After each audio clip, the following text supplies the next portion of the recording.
We got to air it out. Let's air it out. So we got to air it out. Let's air it out. So how do you say that? Air it out? Air it out? Air it out.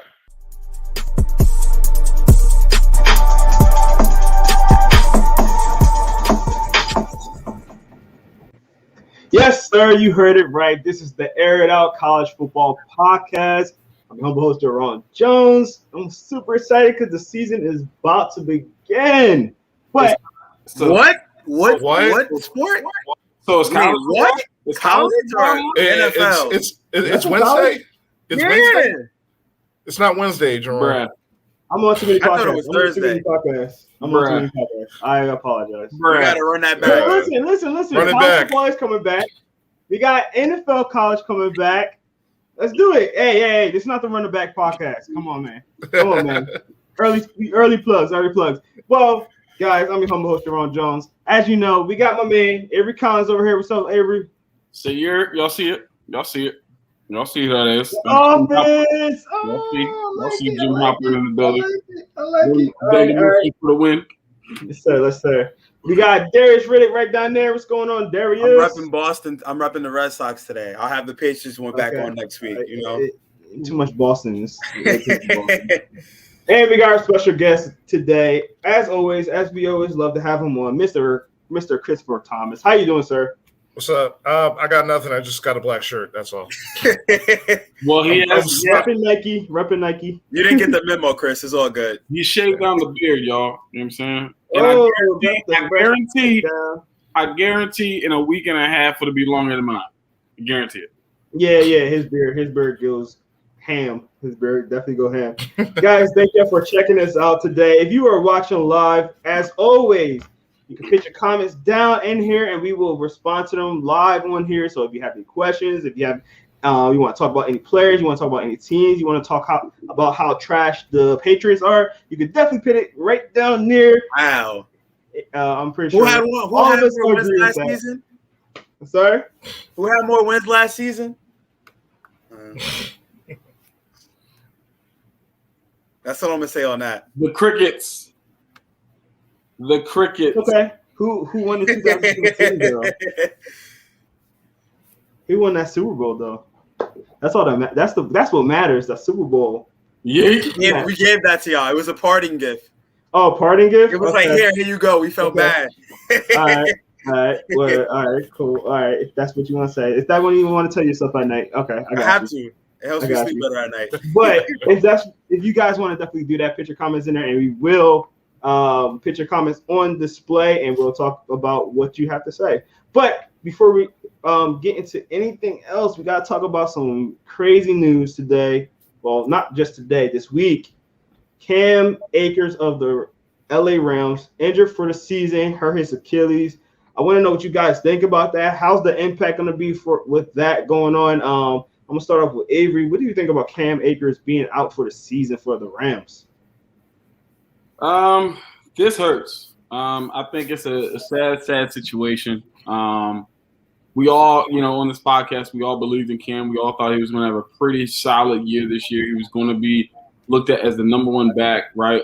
Since Todd Gurley has left, they really haven't had a top tier, I would say, running game. It's been kind of middle of the pack, nothing to write home about or anything like that. So, and I think that's one of the biggest reasons that Jared Goff struggled was early on in his career, he had a dynamic running back in Todd Gurley who made so many plays, and then they shipped him off and then expected Jared Goff to just take the leap. And Jared Goff didn't play terrible, but because he didn't have a running game behind him, teams kind of understood what was going on. And so it looked like Cam Akers was going to finally be that guy, somebody who can catch the ball out the backfield. He can run in between the tackles. He can run outside. A very versatile back. He's 3-down back for sure. So it's definitely something that is going to have to be replaced if they're going to have any shot at really winning the division outright. Like I think they'll still win the division because I believe that Matthew Stafford is that good. We've seen him play extremely well without a running game. In Detroit, he had 5 straight seasons without a 1,000-yard rusher. So that's phenomenal. And so for me, I think that they do need to replace him. whether it's running back by committee, whether it's bringing back Todd Gurley, I don't know. But at the end of the day, I think they do need to replace him because losing him is definitely going to be a big blow. So prayers and thoughts out to him. Obviously, and his family. Hopefully, he can bounce back, and hopefully, he can be a great player moving forward. But this is definitely a huge blow to the Rams. Chris, how do you feel about this injury? And do you think that Darrell Henderson will be able to take the reins? This is honestly a huge blow. Cam Akers was definitely on my radar when it comes to building up on after a really good strong campaign his rookie year, and especially in the playoffs where he went ape against the Seattle Seahawks in the wild card round. But Darrell Henderson, that's the problem last year. Akers and Henderson almost split the carries nearly right down the middle. Henderson, I believe, Cam Akers had about like 7 more carries than Darrell Henderson last year, but Darrell Henderson had like 3 more touchdowns than Cam Akers. But Darrell Henderson, he's been in the system. They're going to have a legitimate offseason as opposed to last year. The offensive line is still good. You're bringing in a legit what the Rams and everybody else believes in, a much better quarterback situation in Matthew Stafford. So hopefully, even with bringing in Stafford to try to depend more so on the passing game, I feel like because now the threat of Stafford there, it should open up things for Darrell Henderson and the rest of that running room. Okay, Avery. Are we believers in Henderson, or do we think that they need to bring in somebody else to complement? Because that's my concern. I'm not a huge believer in Henderson. Well, to give Henderson a little background on what he did last year, 138 attempts, 624 yards, and 5 touchdowns as the backup or sharing time.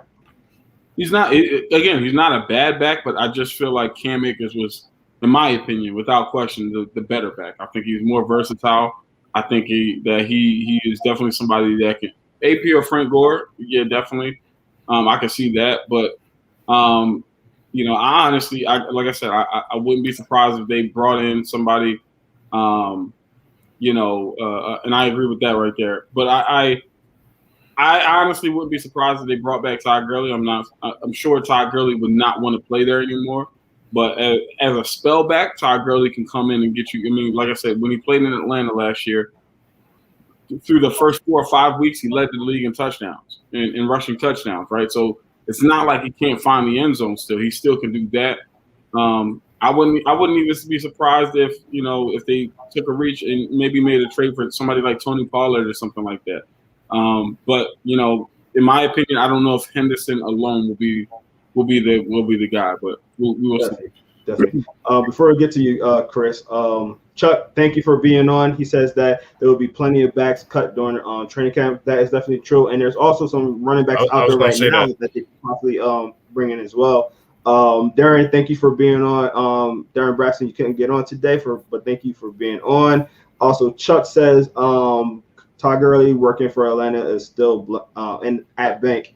All the money he stole from the Falcons. Darren also he actually didn't steal anything from us. Gurley reunion will be awkward, but I agree it will work as a 1-2 punch. So real quick, just clarity: he's not getting paid by the Falcons. We signed him on a 1-year deal. The Rams were continuing to pay his deal, and they still are continuing to pay his deal. We signed him on a 1-year, $5 million contract, and he was still owed $6 million by the Rams, and still getting paid for that by the Rams. We didn't take on his contract. Okay.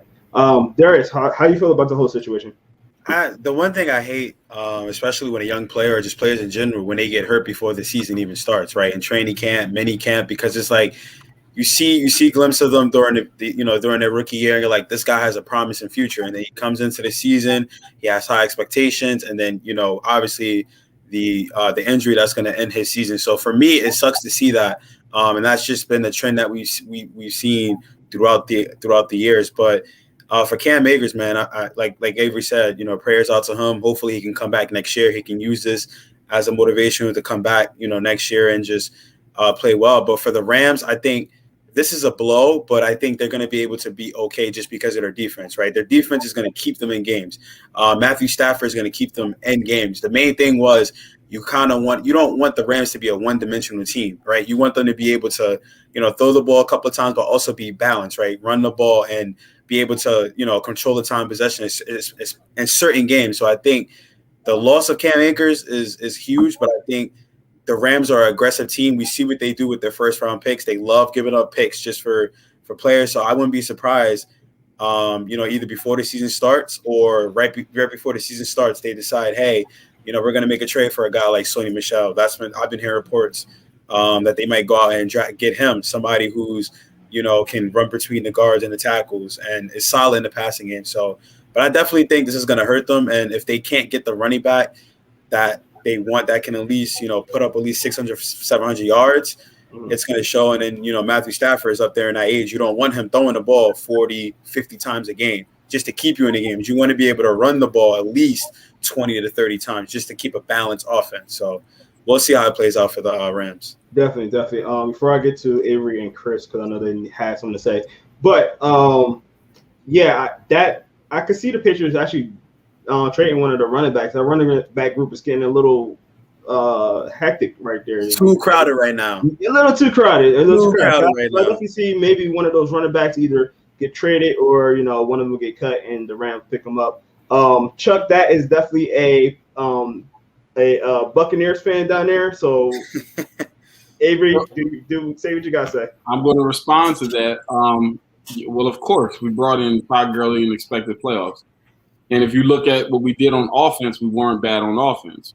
Todd Gurley doesn't play defense, though. So your point is irrelevant. Our defense couldn't stop anybody from scoring the football. Like I've said over and over on this podcast, through the first 4 games of the season, we scored over 100 points. When you score over 100 points, you expect to win one of those games. There was a game, I believe it was week 1, where Calvin Ridley, Julio Jones, and I believe Russell Gage all went over 100 yards, and we lost. That's on the defense. That's not on Matt Ryan, not on Todd Gurley, not on the offense at all. The defense could not stop anybody. So that point was completely irrelevant. Sidebar, just got an alert from ESPN. DeAndre Hopkins is questioning his NFL future. He said in a now deleted tweet that he does not want to hurt his team over decision to take the COVID-19 vaccine. So that's really interesting to see. Interesting. Real quick before we get to Chris, if there's no mid August signings, he means without getting anybody, practice squad will be a big factor. Definitely will be. Chris, did you have something to say?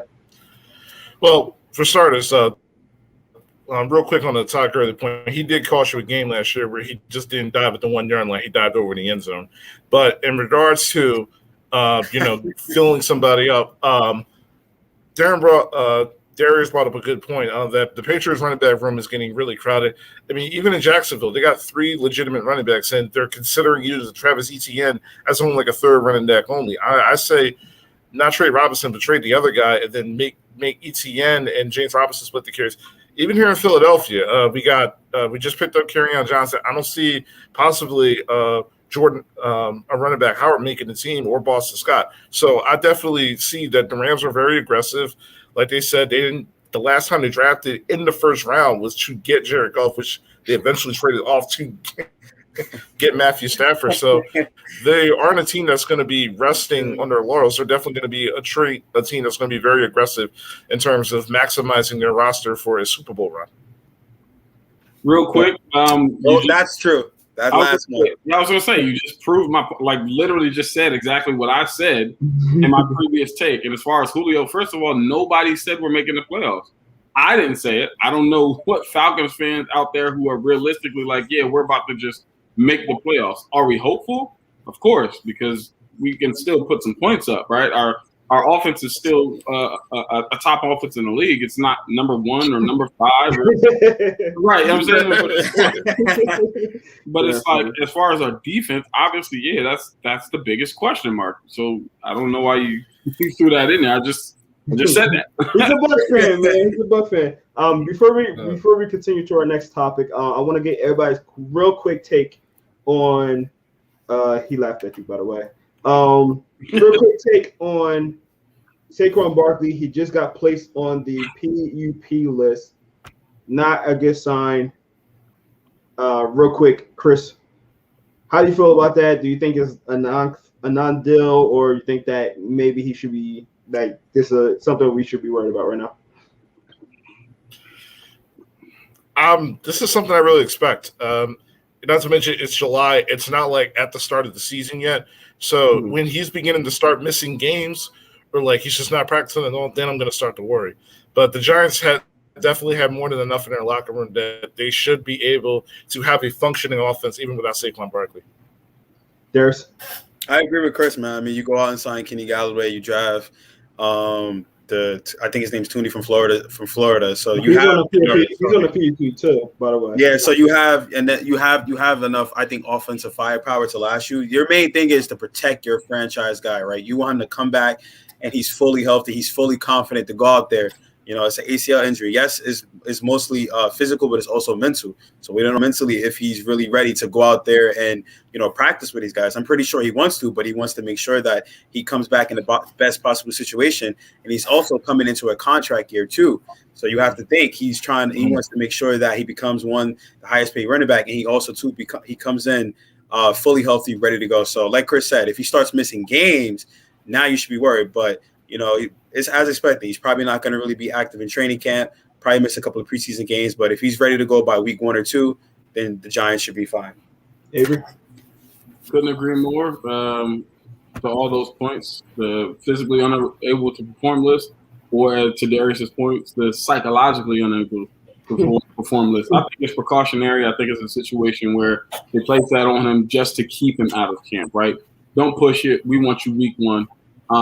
And I agree with Chris. If we get to week 3 or 4 and he still hasn't touched the field, now there's cause for concern. But anything prior to that, making sure he's fully healthy and ready to go, because, you know, to everybody's point, the Giants look to be a factor in the NFC East.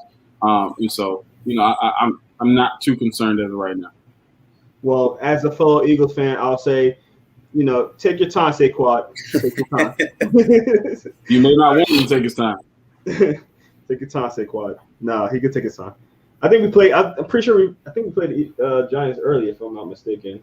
Oh no! Oh yeah. 12 and 16. Hurry up! Come back! All right, let's get to our next topic.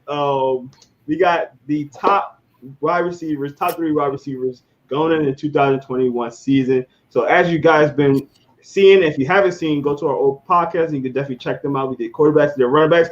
Today we're gonna do wide receivers. And this list do not mean all time. It don't mean 2020. This is 2021 top 3 receivers.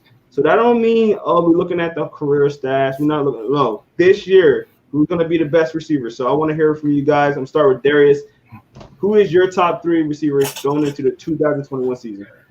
All right. So I'm gonna go with honorable mentions. Honorable mention, I think Allen Robinson. I think he's on the outside, kind of like looking in, just because of the 3 guys that I'm gonna name. But I think Allen Robinson, you know, we know what he can do, right? We know what he can do without a quarterback. Now that he has a quarterback, he does have a chance to be top 3. But the guys that I'm going to list, these guys are at the top of their game. Number 3, I'm gonna go with, and I think this is going to be depending on the quarterback play, but I'm gonna say it. I think Julio Jones is gonna reemerge as a top guy in the league. I think he's in a situation where he said he wants a quarterback with a big arm. He has that. You know, teams are going to be focused on Derrick Henry. You got A.J. Brown on the other side. So now Julio, he might get a lot of one-on-one matchups, which we know. You watch the film, it doesn't matter if it's one-on-one. You got a safety over the top. Julio's he's gonna get his, and it doesn't matter if he's battling injuries. The guy can still put up 700 yards. You know, playing only 10 or 9 games, he can still put up those type of numbers. So I think Julio's number 3. Number 2, and Wow. That's funny. Number 2, I'm gonna go with D Hop, and even though he's questioning if he's gonna play this season, I think if he does play, he's still the top guy in the league, right? He's still gonna put up X amount of yards, 1,000 yards, 5+ touchdowns, over 100 catches. We saw him do it with Kyler Murray. We saw what those 2 guys do together. They know they can make magic. So I think he's gonna play. I think he's gonna go in this season and play. Obviously, he has his questions. He has his question marks with the vaccine, but I think he's going to play. So he's my number 2.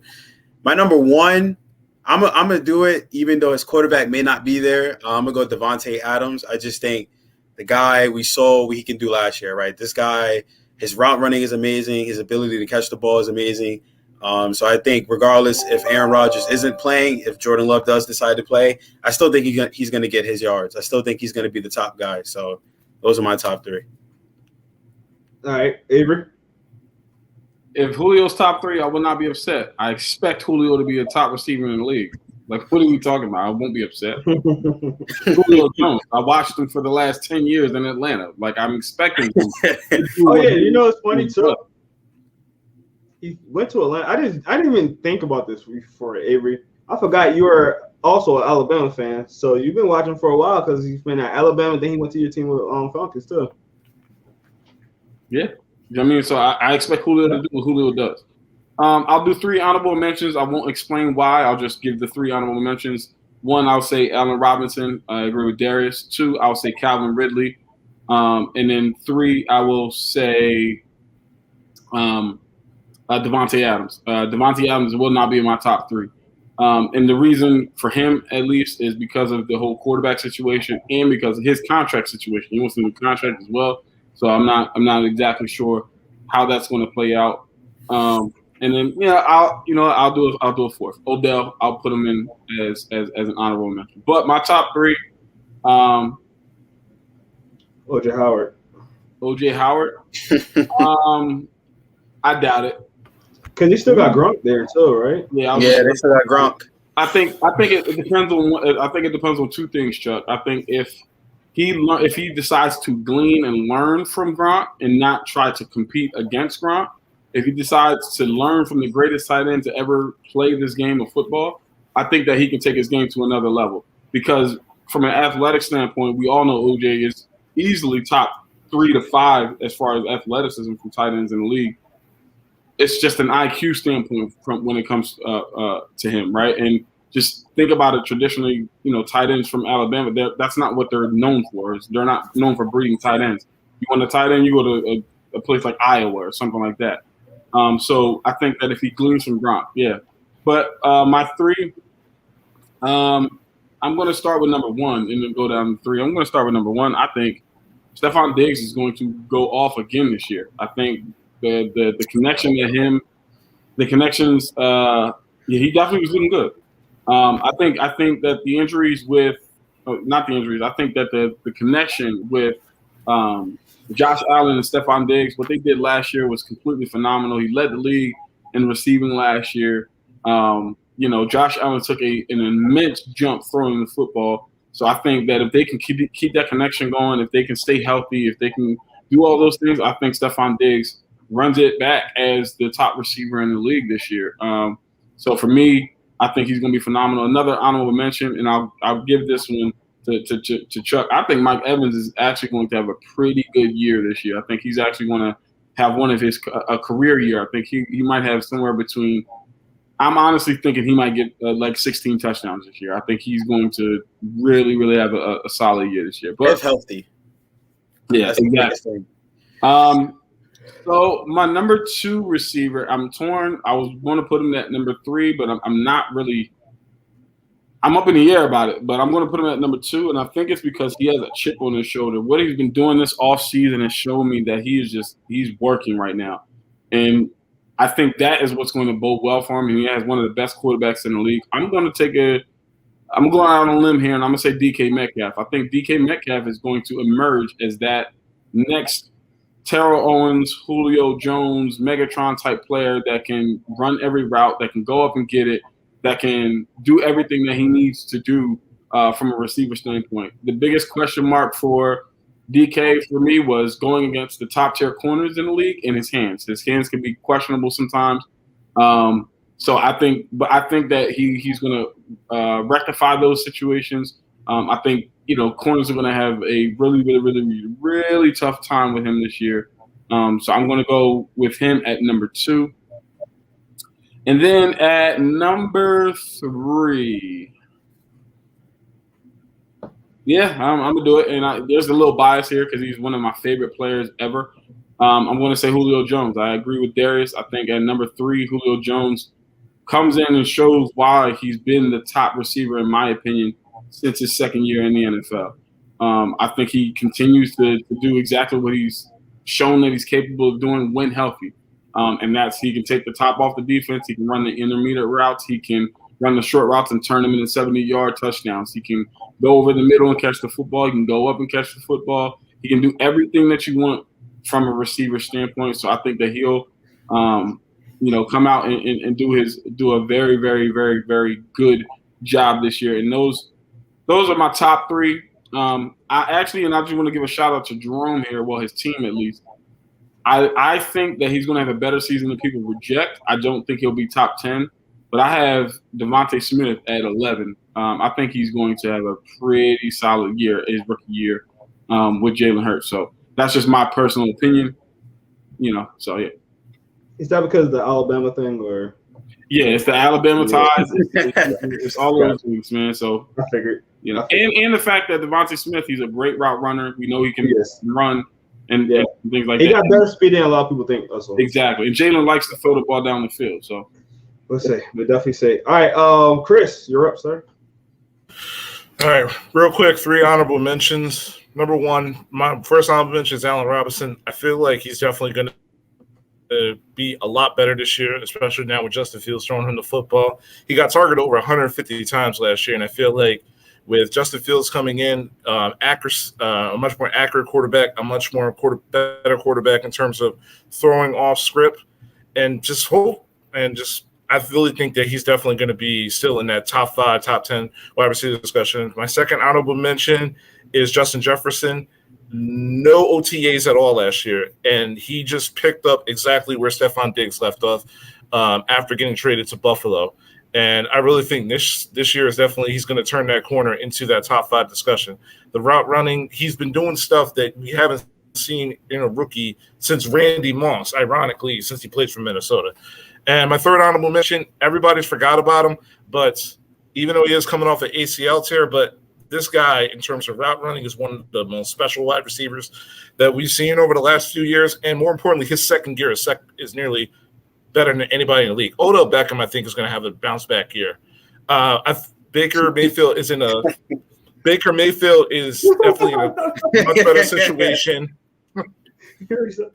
Is in a much better situation with Kevin Stefanski running the offense. And I feel like if Odell Beckham just doesn't get force-fed and just let the offense come to him, just run those slants, just run his routes, I feel like he's definitely going to have a bounce-back year. And we're just going to be reminded that Odell Beckham was a top 5 wide receiver in this league for a reason. As far as my top 3, number 3, Calvin Ridley. He got over 140 targets last year, and that's with Julio Jones being alongside with him. Now that he's gone, I feel like he's definitely going to take that reins. And as much as everybody loves talking about DK Metcalf, and rightfully so, Calvin Ridley's in that same draft class, and he doesn't get nearly half as much as love as DK Metcalf. And number 2, Tyreek Hill. Tyreek Hill is the ultimate game breaker when it comes to wide receivers.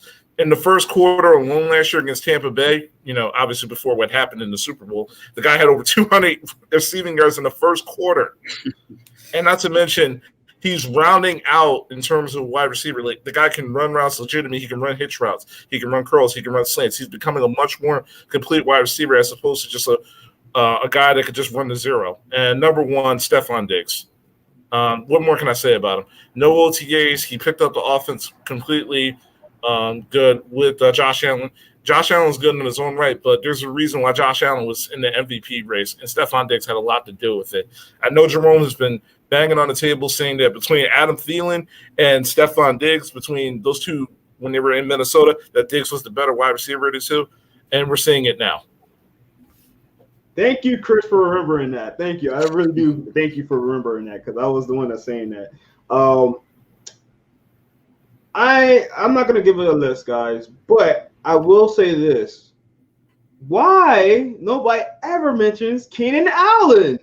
Why? That's true. He's a dog. Why? He's a beast. Name one time. Maybe he's not in the top 3, but give him an arm. Like, nobody ever talks about him. Like, I feel like every year we kind of overlook him each year, and then when the season comes in, we're like, oh yeah, Keenan Allen is good, and we're like, well, here's the reason Keenan Allen doesn't get mentioned more often. The guys that we mentioned threaten you for 100 yards. Keelan Allen threatens you for 20. Keelan Allen is not a burner. He's not going to do things down the field on you and different things like that. But within 20 yards, Keelan Allen might be top 3 without question, right? Like when you get in that goal line situation, that's the guy that you're like, man, I don't know, because his route running is phenomenal. His change of direction is out of this world and all those different things. But from the 10-yard line to the goal line, like from starting at your 10 line and trying to get down the field 90 yards, he's not a threat in that regard. And so that's the reason he doesn't get looked at as much as a top-tier receiver. He's, in my opinion, he's better suited to play slot. But because of his skill set, he can play outside as well. And so that's the reason I believe that he kind of gets underlooked. I think in my opinion, I think he's easily top 10, top 15. But like I said, that's the reason he doesn't get consideration as top 3, top 5. Reason why we don't know if he plays for San Diego or Los Angeles Chargers. We still don't know where they at. Chris. Chris, I believe you're muted, sir. Sorry, I muted myself. I don't want people to hear me breathing when people are talking. But no, because out of every top 15 wide receivers last year that got at least 100 catches or more, he was the only guy that held under 10 yards a catch last year. So kind of like what Avery says, he's not that big of a game changer. The guy's a chain mover. He's more so in that tier of Jarvis Landry as opposed to, that Devontae Adams, that Stephon Diggs mold. That tier 2 receiver. I think that's gonna change. He got a really good rookie quarterback last year. He's gonna be a lot better this year. I definitely believe. So I think that's gonna change a little bit. I gotta disagree because he had a potential Hall of Fame quarterback in Phillip Rivers. It's not like he didn't have a quarterback, right? Like no, you're right. Mm-hmm. But you gotta remember what Phillip Rivers liked to do too. He was like throwing that joint out there all the time. And, just throwing it up and hoping somebody go and catch it. Which lends itself to my point. He's not a threat down the field, and because he's not a threat down the field, that's why he gets overlooked. I wouldn't say he's not a threat, but it's not his strong suit. He's not a threat. He's not a deep threat wide receiver. When I say he's not a threat, I'm not saying he can't do it. I'm saying if I was going to line up against Keenan, I'm not playing him for the deep ball. Is what I'm saying. You're gonna have to show me that underneath stuff. I would say you're gonna have to show me you could run past me. Now, if I line up against Tyreek Hill, I'm playing off. Off the rip. There's no question. I'm like, no, I'm playing off. I need to. Keenan, you got to show me you can run past me, and that's the point I'm saying. Okay, all right. Darius, you got anything to say about that? No, I agree. I mean, Keenan Allen, he is underrated, but to Avery's point, he's not a deep threat guy. Like the guys we named, those guys can go deep, right? They can go deep. Keenan Allen is one of those guys that he's more of, in my opinion, like that third down receiver. Like if you need somebody that it's 3rd and 3, you're gonna go for that quick slant, that curl route. Keenan Allen is your guy. But if I want somebody that's gonna take the top off, I'm not looking for Keenan Allen. I'm looking for a Tyreek Hill, Stephon Diggs, Julio Jones. I'm looking at those players. You're looking at his cohort, Mike Williams. Mike Williams is somebody that that'll. Hold on. So did you just call Keenan Allen Jason Avant? Next topic. All right, guys, let's get to our next last topic. He's at least Golden Tate. Come on, guys. In 2021, what teams do you guys think are being overlooked in 2021? I'm gonna start with you, Chris. What team do you think will be overlooked in 2021 that may go to the playoffs? There's always a team or two each year. What teams do you think will be that team this year?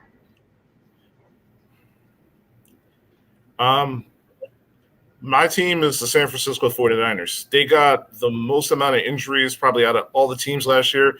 They're getting Joey Bosa back. Raheem Moister's coming back. If Jimmy Garoppolo's the quarterback, he also got banged up as well. George Kittle. They are missing a lot of guys last year.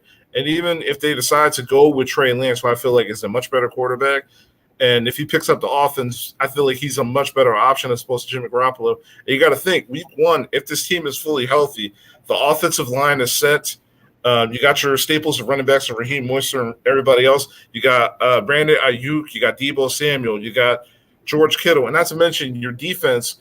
Bosa's coming back from injury. You just re-up and you sign Fred Wagner to a long-term extension. The only issue right now is really the secondary. But this is a team that's just removed from the Super Bowl. And if this team is fully healthy, I fully expect them to compete for a playoff spot. All right, Avery? So just to answer Chuck's question, top 3 defenses in the NFC South. In this order, I'm going to go with the Saints. I think that they've proven last year that they were a top 5, top 10 defense. The Buccaneers will be number 2 for me. I think they have potential to be a top 5 defense, top 3 defense this year. I think the only reason they weren't that last year is because there was a lot of still growing that they were doing together, a lot of new pieces and different things like that. Antoine Winfield Jr. is coming into his second year. I think he's going to play phenomenal. So I think the Bucs will end up probably being right neck and neck with best defense in the NFC South with the Saints. But currently, because of what I've seen the last 2 years from the Saints, I'm going to go with the Saints right now, then the Bucs. And then I think it's tied between the Panthers and the Falcons. I think they both have so many holes, but also have so many great pieces as well. A lot of holes, but a lot of great pieces. So I can't really just, But if I had to choose a defense to pick, I'd probably choose the Panthers because they've held people to a less amount of points than the Falcons did. The Falcons, toward the end of the season when Raheem Morris became the head coach, we started to play better. But it still wasn't enough for me to say that I would say that they're outright better than the Panthers. So to answer your question, but teams that are getting overlooked in the 2021 season, I agree with Chris with the 49ers. That was an excellent pick. That was one of my top choices. I think that they're being very overlooked. To his points, their defense is still phenomenal. They've got a running game. A running back by committee situation with Raheem Mostert leading the way. I think if they get the quarterback situation under control and everything like that, I think that they'll definitely be a team to watch out for. But if I was to take 3, I would say 1, the Washington football team. I think they're a team that their defense is really good. That front 4 is second to none in the league. They're so good up front. I think that they're going to have a phenomenal year. I think Chase Young is going to be in the conversation for Defensive Player of the Year. And I think that the Washington football team, because they brought in a veteran in Ryan Fitzpatrick, they kind of steadied the quarterback room a little bit with doing that. He's a guy who can win you games, and as long as he's not losing you games, I think that they're a team that's being slept on this year. I think another team that's being slept on is the New England Patriots. I think it's a lot of trolling. as he just said. Yeah, there it is, right? So I think the New England Patriots are another team that is being slept on this year. I think that Cam Newton getting a full offseason, I think Cam Newton getting a full offseason and being able to go over the playbook and really getting in Josh McDaniels' head and all those different things, I think that's going to bode well for him. I think that they're going to be a team that on defense they can play a little bit well as long as they can, retain Stephon Gilmore and he doesn't hold out or anything like that. So I think that they're a team that definitely want to look forward to. And I just want to address Chuck's comment again. That's a good point that with Breeze not being there, that the defense may be on the field a little bit more. But I think that they're going to lean more on the running game. And again, Jameis Winston is no slouch. He's not Drew Brees, but he knows how to put the ball in the end zone, right? The last time we saw him as a starter, he had 30 touchdowns. He also had 30 picks. But if he can limit the turnovers, he knows how – 5,000 yards. But if he knows how to put the ball down the field, he knows how to get the ball in the end zone. So if he can limit the turnovers, then I think the Saints will still be pretty good on the defensive side of the ball. My last team that I think is being overlooked is the Chargers. I think that, to Jerome's point, they've got Justin Herbert, who showed that he can play really well. He's got a stable of weapons around him. I think their defense, as long as Derwin James and the rest of them can stay healthy, I think that they're going to play, very well. With Melvin Ingram not being there, I think that's a big blow, honestly. I personally think that's a big blow. I mean, obviously they've kind of been okay or used to not having him there due to injury and stuff like that. But at the same time, I think it's going to be a big blow. But I think that they have a lot of pieces there, and I think they're gonna make some noise. They gave the Chiefs everything they could handle in their first meeting, so I think that just be on the lookout for the Chargers. All right, Derek. So what do you think? I'm gonna be a homer and agree with Avery. I'm gonna go with the Patriots just because it's obvious, man. Like you said, like Avery said, Cam Newton, you give him a full off season, right? You gave him a full off season. He knows the playbook. Now the Patriots have a better offensive like weapons group, right? Like you got Hunter Henry, Gianno Smith, right? 2 tight end sets. You got Kendrick Bourne.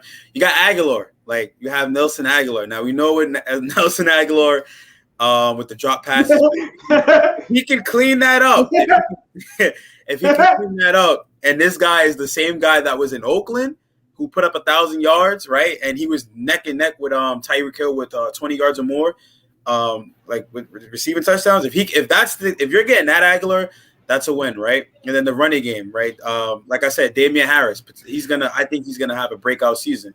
So, and then the defensive, they got most of their opt-out players back, right? And this is a team that won 7 games with a banged up defense, opt-outs, and Cam Newton not knowing the full. He didn't have a full offseason. We talk about Stephon Diggs not having the full OTAs, right? And he went off. Cam Newton didn't have a full OTAs, and he still had he didn't have his best season, but it wasn't as bad as people said. So now you give him that. Another team, Chuck even said it, the Vikings. I don't know why people are not really talking about it. Yes, you got Kirk Cousins. We know, you like that. That's why. What happened? I said that's why. You have Kirk Cousins, but I think with obviously Dalvin Cook, we saw what he did last year, right? Justin Jefferson, we just talked about this guy, Adam Thielen, Irv Smith Jr., and that defense, something that we really weren't used to seeing with Mike Zimmerman. His defense struggled. I think they're going to rebound, and then like he said, with the Green Bay drama that's going on, that division is up for grabs. It's that division is no clear-cut winner. So I think the Vikings are a team that's being overlooked, and I think once they get that defense situated and they get back to being a top 5, top 10 defense, then they're going to go into the season and they could possibly make a playoff push. All right, Chris, I know you had a comment. What would you want to say, sir? Another honorable mention in terms of teams that were getting looked. This team won 10 games and they're in the same division as you, Darius, the Miami Dolphins. You add Jalen Waddle. Tua Tagovailoa is getting a legitimate offseason now. You still got Devontae Parker, Mike Gesicki, drafted Hunter Long in the 3rd round. And not to mention his defense, even without Xavier Howard, is still a team that plays for Brian Flores. So they're definitely still a team that's going to be definitely not only trying to compete with the Buffalo Bills for the division title, but they're going to be playing for a definite wild card spot. Another team, the New York Giants. Hate giving NFC East teams props, but Joe Judge has definitely turned that defense around. And from the start of the season till the end, they started playing real great in terms of defense, special teams, to the point where it's becoming like a team like Washington, where they can win in spite of their offense. And more importantly, if Daniel Jones has no excuses this year in regards to performance, if they can't perform, honestly, this is a hot take. I wouldn't surprise if the Giants try to put their name in the bid for Deshaun Watson sweepstakes next year also. Ooh, because they're a quarterback away from legitimately being a possible Super Bowl contender in the NFC. Chris jumping the gun with the hot take Thursday, but I appreciate you doing that. Chris, I am disappointed in you, by the way. But anyway, Avery, you have something to say, sir? Yeah, 2 things. One, Darren said something that I think is really good. He said the best analogy for Keenan Allen, he's the definition of a death by 1,000 cuts rather than a rocket launcher to the face. I couldn't agree more, right? Like again, he's going to chop you up. He's going to do all those different things, but he's not somebody that just blows the top off. And then the second thing was the other team I forgot to mention as a sleeper is the Chicago Bears. You look at their defense; they still got a lot of pieces there. Khalil Mack is still one of the best premier rushers in the league, and now you bring in a quarterback that we all know can probably be better than Nick Foles and Mitchell Trubisky. So, to Chris's point about the Giants, a quarterback away from being legit contenders, I think the Bears were in that same situation, and now they seemingly have that that situation taken care of. So. Yeah, shout out to Darren Braxton pinning in our company chat and not in here. Thank you guys. Appreciate that. Because I'm like, hold on, where he got that comment from? Guys, I'm gonna put my bid in for who is the most overlooked team. And Avery and Mr. Chuck, you're gonna hate me for this. I'm gonna say the Panthers. And here's why. They got a new quarterback in there, a really solid quarterback. They got the wide receiver they got. Christian McCaffrey just came back in. And I don't know if y'all remember, 2 years ago, I made a hot take. So this is going to run into my hot take Thursday as well. So let me actually put the banner up. So this is my hot take. That defense is going to look young and it's going to be better. And I said in 2 years, when they got Brian Burns, that this defense is going to be a top defense. So I'm going to do my hot take again. The same hot take I had 2 years ago. This defense will be a top 5 defense this year. Listen to these names. Hold on. Listen to these names, guys. We got Brian Burns, who I just talked about, a really good pass rusher that's going to be in there, right? Yasir Gross-Matos, who they drafted last year, young guy. Derek Brown, the defensive tackle they got last year. Then they got Daquan Jones, who's going to be a big body defensive nose tackle for them down low, right? Everybody knows about Jeremy Chin already, right? Then you have Hassan Reddick, who they just got, who I think he's still going to have some good pass rushing for them, and he's going to play some. He's probably going to play some linebacker as well. You got Denzel Perry. You got Shaq Thompson. You got AJ Boye, and you just got J.C. Horn, and you got Dante Jackson as the other corner.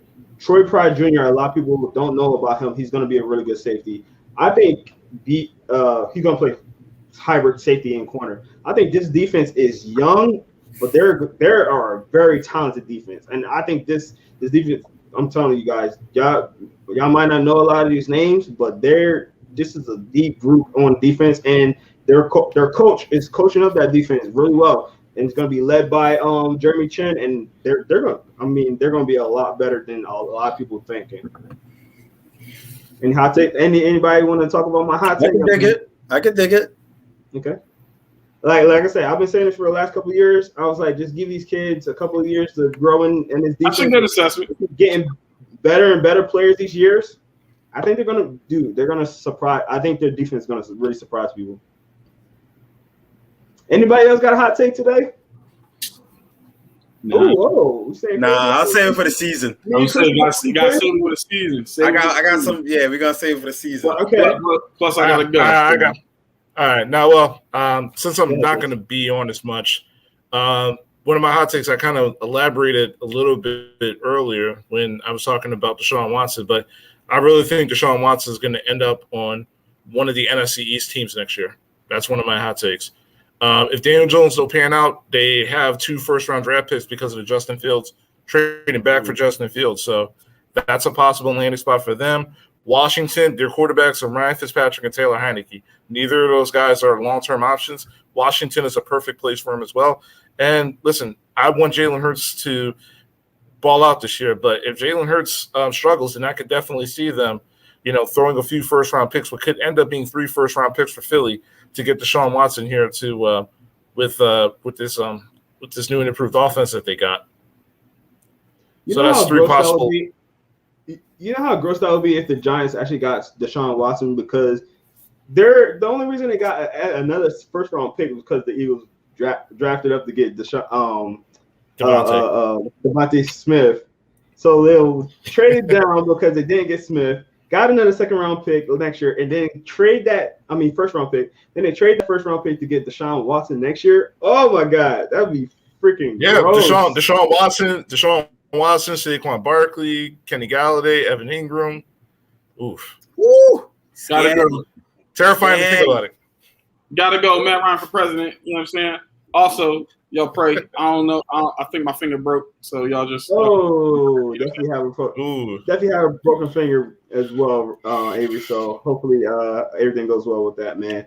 But that's gonna do it for us today, guys. Hope you enjoyed this episode of the Air It Out Podcast. Make sure you check us out each week. We on Thursdays. Each Thursday. If you're not watching live and you are watching on YouTube, please like and subscribe and hit that notification bell, because then you'll know every time that we go live. So please hit that, and you know when we live, and then you can have your live comments. Like my guy,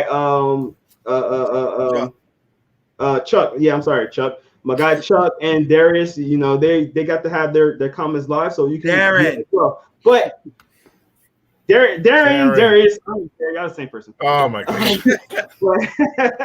but definitely do that. And if you can't get on live, we understand that. You can put a comment in our YouTube channel, and we'll make sure that we reply back if you have any question or anything like that, or if you have a topic that you want us to talk about next week. You can definitely put that on our YouTube channel on youtube.com. Search Inside the Hashes. Also, make sure you check us out on all our social media on Inside the Hashes at Instagram, Facebook, and Twitter. And make sure that you follow us on our Spotify, Apple Podcasts, or Google Podcasts, anywhere you listen to our podcast. We got a lot of great player interviews on there. Christopher Thomas does a lot of them himself. So make sure you go check that out. Search Inside the Hashes. You can listen to a whole bunch of players that we interview, a lot of players that got drafted this year. I think we had over 30 players that got drafted either drafted or signed as undrafted free agents that we interviewed this past year. So if you want to check that out, go check it out on Inside the Hashes on our Spotify, Apple Podcasts, and Google Podcasts. And also check out the website because that has everything. Gaming, blogging, interviews, you name it. Anything that has to do with football, we have it for you guys on InsideTheHashes.com. Before we go, thank you, Chris, for getting on today. Please let the people know where you're coming from and your podcast as well. All right. Well, be sure to check out the Running Back Sports Show on every Tuesday from 5 to 7 on 98.5 here in Philadelphia or on UptownRadioPhilly.org. You'll be able to see me. We talk about sports. We talk about culture. We talk about everything. And once again, thank you for Jerome for having me on. # Feed Travis Fulgham. Yes, please. TF13. Let's go. Darius, you have any plugs you want to fit in? I mean, I want to leave you out, my man. Listen, man. He's like, go That's all I'm saying, man. Go to Patriots.com. Go to Patriots.com and order them Cam Newton jerseys, man. Cam Newton for MVP. That's all I'm saying. We back with it. Bill Belichick revenge tour. You know what I mean? My God. We coming to reclaim our division. That's all I'm saying. Yo, Chris, why did I allow him to do that? Like, yo, Chris, I don't know what's worse, that or Darren doing the 350. So I don't know. I think 350 is worse. I think 350 is worse. 350 is definitely worse. That was the worst thing I've ever heard. Yeah, you got to. Or it's either that or Darius takes on the Broncos every year. Oh, I'm not doing that. I told you, I'm not saying it this year. I'm not saying that. Poor Broncos keep getting beat by Darius every year. But guys, thank y'all for checking us out. Again, make sure you check us out every Thursday around 6 o'clock Eastern time. We have some great comments and stuff like that. So definitely talk about this. We can't wait till the season starts. The NFL season to start. We can't wait to any football, man.